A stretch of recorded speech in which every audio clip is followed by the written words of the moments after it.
70-67. Harrison across the timeline, gets it to Elston. It goes now to Stahl, in the middle to Jones. Jones fakes Fleischer, puts it up over him, and it goes. Bobby Jones has 20. I remember it being Bobby Jones' senior day because Bobby Jones was like bigger than life to me. I couldn't let him lose that last game in Carmichael. So when we got to the game, you're thinking, well, Carolina's, having this really good year. NC State's a team that, they can't seemingly get around, but, they should beat Duke today. Crowd was going crazy. We were playing Duke. I was a senior in high school, and my dad and I were watching the game in our family room in my home in Rocky Mount. And then I remember, with 5 minutes left in the game, it was looking bad, and you're thinking, you can't lose on senior day, right? And as we were playing it, you can see people leaving, going towards the exit. I was in the building. Well, were you really in the building at the end?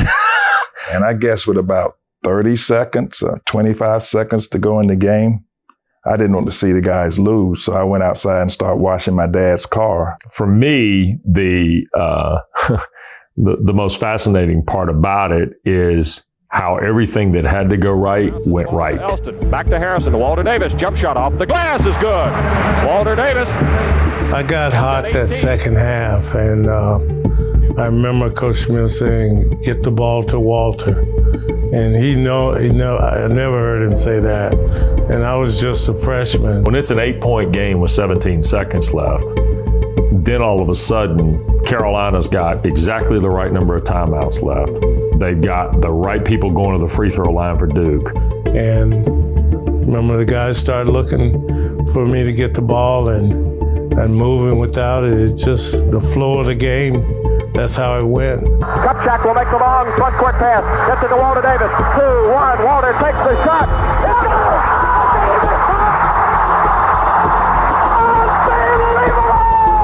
I remember it being a call that my dad made that now everybody heard.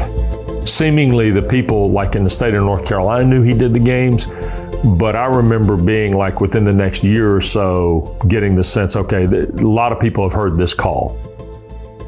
Because, we would go on vacations or whatever and people would say, unbelievable. Here's a perfect example of how everything can go right and your team win.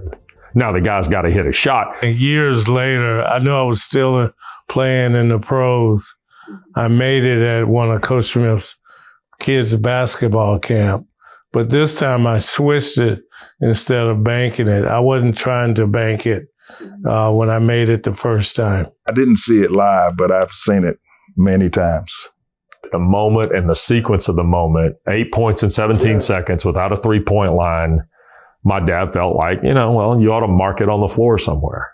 I never heard Mr. Durham say that about putting a spot on the court. I know they have it at the museum where you can watch that again. That comeback just let me know that with Carolina basketball, they're never out of it. You play till you hear the whistle.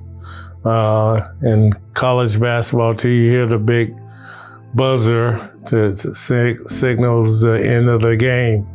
So you play hard until you hear that.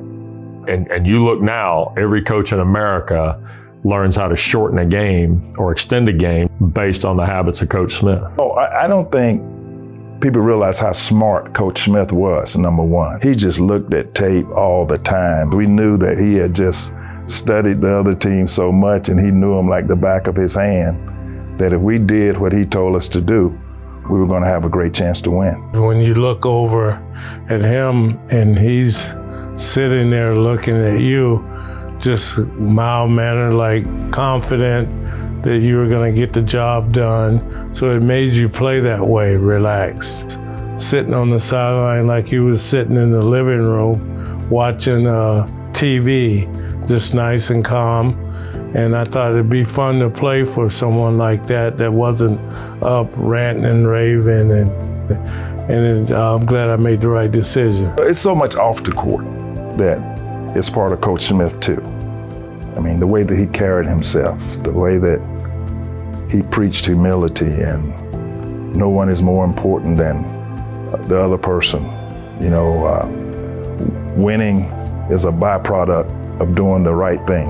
There's so many things about this particular play that have touched now generations of Carolina fans. I mean, some of the people that are now Carolina fans weren't even thought of being born, and they know the sequence, right? It's part of being a Carolina fan. Your passion as a fan is carried by moments. Fans hurt when we lose too. You know, I have old men walking up to me right now telling me how much they cried when we lost to Marquette. To this day, I'm happy that I chose a school that has a fan base like that. And they're very passionate about their athletics here at Carolina. So, you know, I totally understand how they feel when we win and when we lose. They feel like they are a part of it, and they really are.